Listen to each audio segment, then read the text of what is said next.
Chicos, chicas, esperamos que se encuentren muy bien. Bueno, como dijimos el sábado pasado, vamos a dejar aquí un pequeño resumen, una síntesis con algunos comentarios del concepto aprendizaje por comprensión de David Perkins. Bueno, como decíamos, el concepto de aprendizaje por comprensión, justo junto con el concepto de aprendizaje significativo y de enriquecimiento conceptual de Bosniado y Carretero, eh, forman parte del enfoque cognitivo acerca del aprendizaje. Eh, este pensador, David Perkins, forma parte de un grupo de investigadores, de pensadores muy reconocido por la vigencia de un proyecto, un emprendimiento pedagógico muy importante en Estados Unidos que se llama el Proyecto Cero de la Universidad de Harvard. Esta propuesta tiene una larga tradición y más allá de los aspectos puntuales, se ha destacado porque se basa en la idea de la educación por el pensamiento, ¿no? Que engloba otro tipo de programas y propuestas como el aprender a aprender, el aprender a pensar, eh, de donde se derivan las iniciativas que tienen que ver con las estrategias de aprendizaje, las estrategias de estudio, por ejemplo, para el estudio universitario, y un sinfín de cosas en esa misma línea.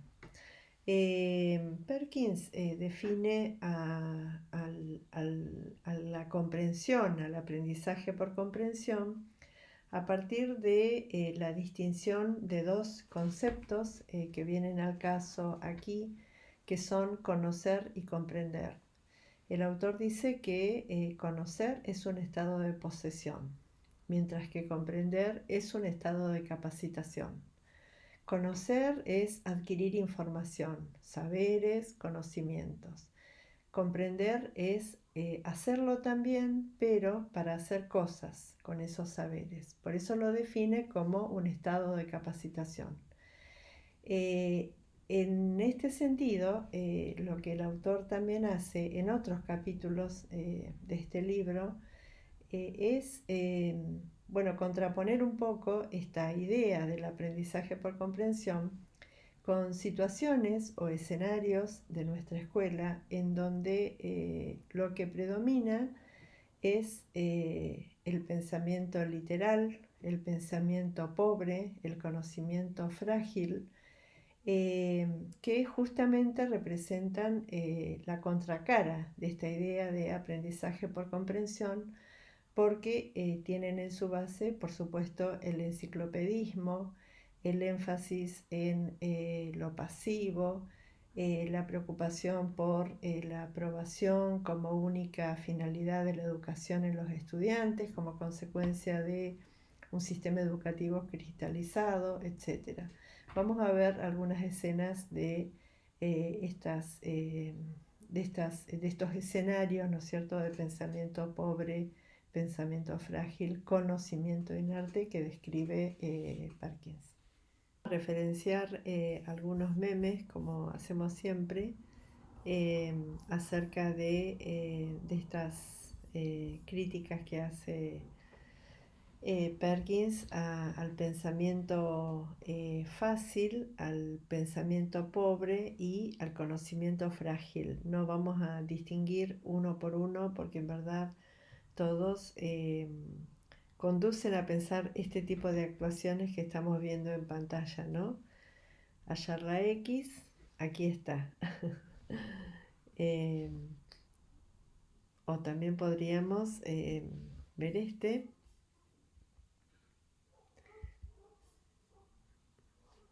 que es Pepe, agarrar la carretilla y traer el saco. Bueno, ahí va Pepe. O también podríamos ver este, que dice esta rana que ya la hemos creo que compartido en otro momento, Se me cayó el celular al agua con el Facebook abierto. ¿Todos están bien? ¿Nadie se ahogó? Bueno, acá tenemos nuestros memes queridos que representan, entonces, como les decía, eh, el pensamiento frágil, inerte, literal, fácil y tantos otros que, bueno, Perkins critica y contrapone el aprendizaje por comprensión, ¿no? El autor también hace una propuesta, ¿no?, para pensar el aprendizaje de comprensión, y entonces voy a proyectar algunas imágenes para explicarlas. La primera que plantea es la idea de generar comprensión a través de representaciones potentes. Define las representaciones potentes como esa especie de esos modelos que a veces nos proveen en la escuela, ¿no? Que él dice esos modelos que son como, digamos, como formas de analizar la realidad, los objetos que se nos presentan, la experiencia, ¿no? Él dice que tienen que ser modelos analógicos, concretos, depurados y construidos. Me pareció que esta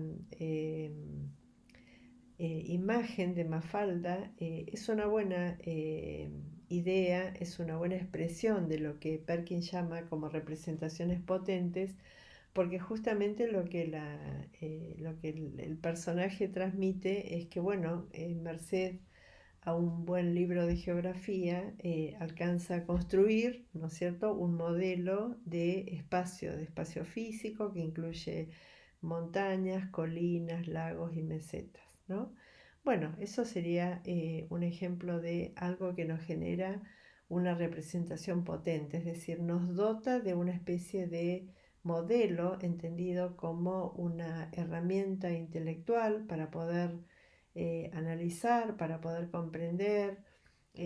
Sucede también cuando, por ejemplo, en el campo de la investigación aprendemos una lógica propia del ejercicio de la investigación, o cuando, por ejemplo, construimos, merced a la enseñanza, un buen método de estudio en la medida en que nos han enseñado sistemáticamente a estudiar, ¿no? Luego, el autor plantea otro recurso propio de este aprendizaje por comprensión, que lo llama temas generadores. Entonces, para mostrar esa idea, les dejo este artículo. De estos hemos trabajado algunas referencias en la unidad 1, ¿no?, que básicamente refiere al problema de hackear el cerebro humano a través de la tecnología, ¿no es cierto?, que sobre todo en la unidad 1 hemos polemizado más sobre esto. Y bueno, no lo voy a leer aquí, pero sí lo que les quiero mostrar son algunas frases de referencia, como las personas más fáciles de manipular serán las que creen en el libre albedrío, o por ejemplo, la frase que recién pasamos, que es: Hitler no podría construir un mensaje a medida para cada una de las debilidades de cada cerebro, ahora sí es posible. Es decir, lo que está planteando este artículo, como en otros que hemos recorrido, tiene que ver con el lugar, el alcance, la expansión de la tecnología informática, ¿no es cierto?, en términos de la metáfora del ordenador respecto de la mente humana, ¿no? ¿Por qué sería un tema generador? Porque, bueno, dentro de la agenda cognitiva es un tema que genera inquietud, investigación, debate. Perkins al respecto dice que un tema generador genera comprensión en el sentido del aprendizaje, en el sentido del estado de capacitación, cuando reúne estas tres condiciones, que es centralidad, es decir, que es muy importante dentro de una determinada materia; riqueza, que sirve para expandir su tratamiento a otras áreas o campos del conocimiento; y accesibilidad, que alude a la posibilidad efectiva de comprenderlo. Y la última imagen que les quiero compartir, bueno, es esta, ¿no? Que representa a nuestro juicio el enciclopedismo, que es la contracara de esta línea de pensamiento que es el aprender a pensar, aprender a aprender, educar para la comprensión, aprendizaje por comprensión, ¿no? Que es la contracara en términos de que esta imagen lo que representa es justamente el enciclopedismo, ¿no? Es decir, la acumulación de información, esa idea de conocer como estado de posesión.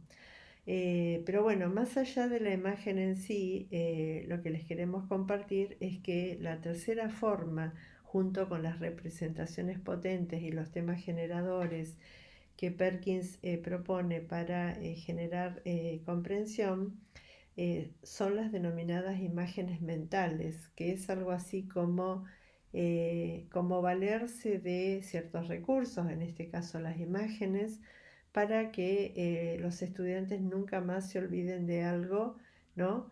que ha sido de difícil comprensión y que se vale de otros recursos para poder acceder al mismo, ¿no? Esta sería la idea de imágenes mentales, que el autor dice que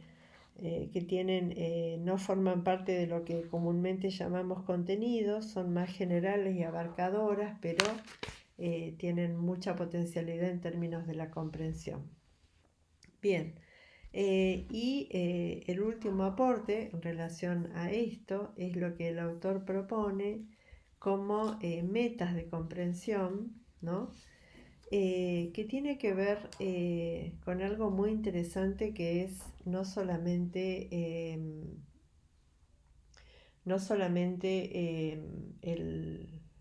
digamos, el reconocimiento de estos tópicos generativos, sino también esto que el autor plantea como los desempeños de comprensión, ¿no es cierto?, que es el reconocerse haciendo cosas valiosas para nuestra vida en tanto estado de capacitación, y la idea de la valoración continua, ¿no es cierto?, que es que no solamente seamos valorados por nuestras capacidades personales, sino porque esos conocimientos que aprendamos y nos pongan en un estado de capacitación son valorados socialmente, ¿no es cierto? De ahí su importancia.